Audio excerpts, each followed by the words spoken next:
मेरे सभी सामाजिक पारिवारिक मित्रों को मेरा राम राम। इस भीषण गर्मी में भी हम आपको परेशान कर रहे हैं और आप हमें अपना सहयोग दे रहे हैं, इसके लिए बहुत बहुत धन्यवाद।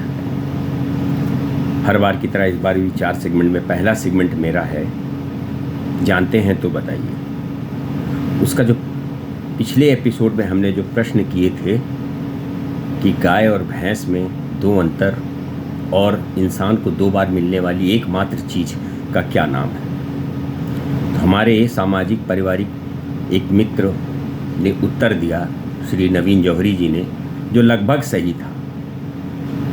इंसान को जीवन में दांत ही 2 बार मिलते हैं और कोई ऐसी वस्तु नहीं है जो इंसान को जीवन में 2 बार मिलती है। ये तो उनका दिया हुआ उत्तर एकदम सत्य है। पहले का उत्तर है, उन्होंने रंग का अंतर बताया कि भैंस काली और गाय गोरी, ये तो एक जनरल सी चीज़ है। दूसरा उत्तर उन्होंने जो दिया है वो सही नहीं था, लेकिन फिर भी उनके 2 में से 1.5 उत्तर सही माने जा सकते हैं। तो गाय और भैंस के 2 अंतर जो थे वो एक तो पहला ये कि गाय गोरी यानी सफ़ेद, भैंस काली। दूसरा अंतर होता है कि गाय और भैंस के गर्दन के नीचे एक अंतर होता है। भैंस के गर्दन के नीचे लटकती हुई खाल नहीं दिखती होती है, नेचर ने उसको ये खाल नहीं दी है, जबकि गाय को प्रकृति ने ये वरदान दिया हुआ है, उसके गर्दन के नीचे खाल लटकती है। ये दूसरा महत्वपूर्ण अंतर है और यही 2 अंतर हैं, बाकी दोनों एक ही समुदाय के हैं, दोनों दूध देते हैं। और ये तो बात सही है कि गाय पूजनीय है, जैसा कि जौहरी साहब ने कहा, पर असली 2 अंतर ये है। उनका बहुत बहुत धन्यवाद, उन्होंने उत्तर दिया और लगभग सही दिया। आप सभी मित्रों से मेरा अनुरोध है कि आप लोग भी पार्टिसिपेट कीजिए। और अब आज का प्रश्न, 2 प्रश्न हैं। प्रश्न नंबर 1, वो कौन सी चीज़ है जिसे स्त्रियां दिखाती हैं और पुरुष छिपाते हैं? वो कौन सी चीज़ है जिसे स्त्रियां दिखाती हैं और पुरुष छिपाते हैं? प्रश्न नंबर 2, वो कौन सी चीज़ है जो स्त्री के आगे होती है और गाय के पीछे होती है? ये आज के 2 प्रश्न हैं और ये बहुत ही प्रतिष्ठित एग्ज़ाम में पूछे गए साक्षात्कार के 2 प्रश्न हैं। उस भारतीय प्रशासनिक सेवा के साक्षात्कार में ये पूछे गए 2 प्रश्न हैं जो मैं आपसे पूछ रहा हूँ। अब आगे बढ़ते हैं सर। जीवन में इंसान को सब कुछ नहीं मिलता है।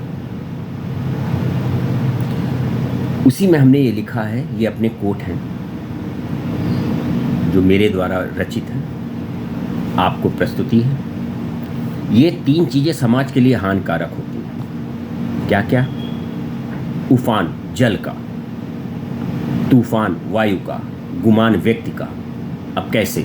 देखिए, उफान, जब बरसात में नदियाँ उफान में आ जाती हैं तो सब कुछ बहा के ले जाती हैं। तो उफान जल का सदैव समाज के लिए हानिकारक होता है। तूफान वायु का सब कुछ तहस नहस कर देती है। अगर एक निश्चित सीमा से उसकी इस वेग अगर उसका बढ़ जाता है, जिसको हम, तो आप देखते होंगे कि पेड़ भी गिर गए, पौधे भी गिर गए, कई लोग चोटिल हो जाते हैं, कईयों के घर गिर जाते हैं। तो क्या हो गया कि तूफान वायु का। और गुमान व्यक्ति का यानी घमंड, उससे क्या होता है, हमारे आपके सामाजिक रिश्ते खराब होते हैं और समाज में उसकी प्रतिष्ठा को ठेस भी लगती है। तो वो कौन सी चीज़ें हो गई जिनसे इंसान को बचना चाहिए, जो नुकसानदायक होती हैं? उफान, तूफान और गुमान। दूसरा कोट है मेरा, ये 3 चीज़ें प्रगति में बाधक होती हैं। कौन कौन सी? अगर मगर, किंतु परंतु, ऐसा है वैसा है। अगर मगर, अरे अगर ऐसा हो जाता, मगर वैसा नहीं हुआ, किंतु उसने ये कहा, परंतु ऐसा नहीं कहना चाहिए, ऐसा है ये हमसे नहीं हो पाएगा, वैसा है कि उसको ऐसा बोलना चाहिए था। कहने का मतलब, संशय रखकर आप किसी भी क्षेत्र में अपनी प्रगति नहीं कर सकते। तो मेरा कहना है कि ये 3 चीज़ें प्रगति में बाधक हैं, अगर मगर, किंतु परंतु, ऐसा है वैसा है। तीसरा कोट है मेरा, काम जबरदस्ती नहीं जबरदस्त करें, जिंदगी ढोंग से नहीं ढंग से जिए, नेकी खुदगर्जी के लिए नहीं, दिखावे के लिए नहीं, नेकी खुदगर्जी के लिए नहीं, खुदा उस परमात्मा के लिए करें, नेकी खुदगर्जी के लिए नहीं खुदा के लिए करें। अब आइए आप, ये तो 3 कोट हो गए। तीसरा सेगमेंट है मेरा चुटकुले का। थोड़ा इस तनाव भरे जीवन में हंसने का प्रयास करना चाहिए और सभी को इसका आनंद लेना चाहिए। तो आज का पहला चुटकुला जो मेरे बहुत ही फेवरेट चुटकुला है, हो सकता है आप लोगों ने भी सुना हो, लेकिन सुने का भी आनंद लेने का एक अलग ही आनंद है। तो पहला चुटकुला है कि 2 बहरे आमने सामने आ रहे थे इस तरह सड़क में। दोनों बहरे हैं, सुन नहीं सकते एक दूसरे को, लेकिन मित्र हैं। अब वो आमने सामने आ रहे हैं तो पहले बहरे ने दूसरे वाले से कहा, अच्छा बाजार जा रहे हो। अब दूसरा जो बहरा था उसे समझ में कुछ नहीं है, क्योंकि वो भी बहरा है। उसने अंदाज से उत्तर दिया पहले वाले को, नहीं, हम बाजार जा रहे हैं। अब पहले वाले को दूसरे वाले बहरे के द्वारा दिए गए उत्तर को समझ में आया नहीं, क्योंकि वो भी बहरा। तो उसने पलट के क्या जवाब दिया, अच्छा हम समझे तुम बाजार जा रहे हो। अब देखिए दूसरे वाले ने क्या किया, अरे नहीं भाई सुनाई नहीं दे रहा है, अरे भाई हम बाजार जा रहे हैं। तो ये तो 2 बहरों की आपस की बात हो गई जिसका आप आनंद ले सकते हैं। दूसरा चुटकुला है, एक पत्नी अपने पति को बार बार बोल रही थी कि भाई मेरे घर के चप्पल जो हैं, घर में पहन के जो काम काज करने वाले चप्पल हैं वो टूट गए हैं, आप बिजी रहते हैं और लाते नहीं हैं, हमें बड़ी तकलीफ हो रही है। तो पति ने वादा किया कि ठीक है आज हम लेके आएंगे। तो उसने क्या किया, ऑफिस से निकला सीधे बाजार चला गया, चप्पल जूते की दुकान में गया, जूते चप्पल वाले से बोला, भाई साहब हमारी पत्नी के लिए एक मुलायम, बगैर एड़ी के, हल्के वजन की, कम, जिसमें वजन बहुत कम हो, जो ठोस ना हो, मुलायम हो, एक चप्पल दे दीजिए। दुकानदार हंसते हुए बोला, अच्छा मैं समझ गया। पति ने क्या उत्तर दिया, अच्छा तुम भी शादीशुदा हो। अर्थ आप समझ ही गए होंगे। तो ये 2 चुटकुले थे जिसका आप आनंद लीजिए। अब तीसरा सेगमेंट है मेरी कविता का। चौथा सेगमेंट है मेरी कविता का। देखिए अभी 23 लाख परीक्षार्थी नीट में बैठे थे, पर ये भ्रष्ट सिस्टम, भ्रष्ट लोग किसी के जीवन से, किसी के भविष्य से किस तरह का खिलवाड़ करते हैं। उन्हें जरा भी संकोच नहीं है, जरा भी शर्म लिहाज नहीं है। ऐसा पैसा किस काम का है। आपने 23 लाख बच्चों की मेहनत पर पानी फेर दिया, उनकी आशाओं पर तो सारा घात कर दिया।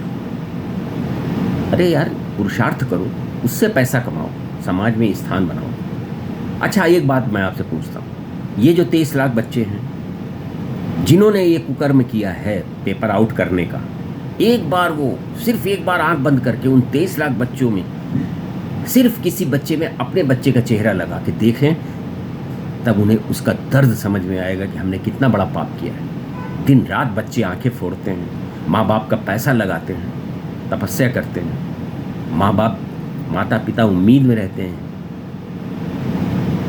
किस तरह कुठाराघात करते हैं ये बेईमान लोग। उन्हीं के विरोध में और उन बच्चों के सांत्वना के लिए हमने ये कविता लिखकर उनको समझाने की कोशिश की है कि निराश ना हो, लेकिन ये सिस्टम बदलना चाहिए। कविता क्या है सर? चारों तरफ फैला है शोर ही शोर, चारों तरफ फैला है शोर ही शोर, आओ बैठे एकांत में जब तक न हो भोर। किससे करें बयां, किससे करें बयां अपने दिल का दर्द। बच्चे आपस में बात कर रहे हैं। किससे करें बयां अपने दिल का दर्द, दिन होता तपन भरा, रातें होती मेरी सर्द। दिन भर पढ़ाई का बोझ, रात में माँ बाप के सपनों का भविष्य, माँ बाप के सपनों की चिंता, अपने भविष्य की चिंता, तो उनकी रातें सर्द हो जाती हैं। दिन होता तपन भरा, रातें होती मेरी सर्द। सब डूबे हैं खुदगर्जी में, धोते ख्वाहिशों के पहाड़। सब डूबे हैं खुदगर्जी में, धोते ख्वाहिशों के पहाड़। ये उन लोगों के लिए है जिन्होंने बेईमानी करके पेपर आउट किया है। सब डूबे हैं खुदगर्जी में, धोते ख्वाहिशों के पहाड़। कौन सुने तेरी सिसकारी, रोले चाहे मार दहाड़। इन निकम्मों को जिन्होंने ये पेपर आउट किया है, तुम्हारी सिसकारी से, तुम्हारी तकलीफ से उनको क्या दर्द है? कौन सुने तेरी सिसकारी, रोले चाहे मार दहाड़। फुर्सत किसे है तेरे लिए, खुद का पता नहीं जिन्हें। अरे जो अपने खुदगर्जी में, अपने स्वार्थ में इतना जरायम, इतना घृणित कार्य कर रहे हैं, उन्हें तुम्हारी चिंता है। फुर्सत किसे है तेरे लिए, खुद का पता नहीं जिन्हें। तेरे जज्बातों बेचैनी खुददारी से क्या वास्ता उन्हें। बेच कर इंसान दुनिया में लोग इकट्ठा करते हैं गिरकर। बेच कर ईमान, ये उन बेईमानों के लिए जिन्होंने पेपर आउट किया। बेच कर ईमान दुनिया में लोग इकट्ठा करते हैं गिरकर। ये गिरने जैसा ही काम है। ये जानते हुए छोड़ जाएंगे सब कुछ यहीं मर कर। सबको पता है कुछ नहीं जाएगा साथ में, फिर भी इतना घृणित निंदनीय कार्य करते हैं, गिर जाते हैं सिर्फ पैसे के लिए। मेरा उन सभी भ्रष्ट लोगों से विनम्र निवेदन है, ऐसा मत करिए। सबको एक दिन भर के ऊपर के जाना है। प्लीज़ किसी के भविष्य से खिलवाड़ मत कीजिए। तो ये मेरी प्रस्तुति थी। दूसरी इसी की प्रस्तुति है, मैंने कोरोना काल में लिखा था। उस समय मैं मुंबई में पोस्टेड था। वो मुंबई जो कभी दिन रात चलायमान रहती, कभी सोती नहीं, कभी थकती नहीं, भागम भाग की ज़िंदगी, वो कोरोना काल में एकदम निर्जीव हो गई थी, शांत हो गई थी। उस टाइम मुझे लगा कि अरे बाप रे, प्रगति रौद्र रूप लेती है तो क्या स्थिति बनती है। तब मैंने ये लिखा है कोरोना काल में। तन्हा तन्हा जिंदगी, गुमसुम लोग, सब डरे हुए थे, सब घबराए हुए थे, घरों में कैद थे। बोलना मिलना तो छोड़ दीजिए, बोलना बतियाना लोग डरते थे। उसी पे लिखा है तन्हा तन्हा जिंदगी, गुमसुम लोग, ठंडे ठंडे रिश्ते, बोझिल सोच, सहमे सहमे कदम, ठहरी ठहरी चाल, न कहीं आना न कहीं जाना, घर में कैद। सहमे सहमे कदम, ठहरी ठहरी चाल, कतरा कतरा खुशी, कातिल कातिल प्यार। अरे वो मर गया, कोरोना से मर गया, अरे वो बच गया, घर आ गया। तो वही लिखा, कतरा कतरा खुशी, कातिल कातिल प्यार, ठगे ठगे एहसास, बुझे बुझे अल्फाज। ठगे ठगे एहसास, बुझे बुझे अल्फाज, तार तार विश्वास, घात घात हालात। हर जगह अजीब सा माहौल, घात घात हालात, इस घर में उस घर में, सब डरे सहमे, तार तार विश्वास। हे भगवान, क्या होगा क्या नहीं होगा, क्या होगा क्या नहीं होगा। तो तार तार विश्वास, घात घात हालात, बस कर ऐ खुदा, हे ईश्वर बस कर ऐ खुदा, अब और न दे आघात। तो ये आज की मेरी 2 कविता थी, आप लोगों को समर्पित, इसी उम्मीद के साथ कि अपना प्यार इसी तरह हम पर बनाए रहेंगे और अपना आशीर्वाद देते रहेंगे, सब्सक्राइब करते रहेंगे और हमें प्रोत्साहित करते रहेंगे। अगले एपिसोड में फिर मिलेंगे। इन्हीं जो प्रश्न पूछे उसके उत्तर देने के साथ साथ, और गर्मी का आनंद लीजिए। नौतापा लग गया है, सुरक्षित रहिए, सतर्क रहिए। मेरे सभी सामाजिक मित्रों को मेरा राधे राधे।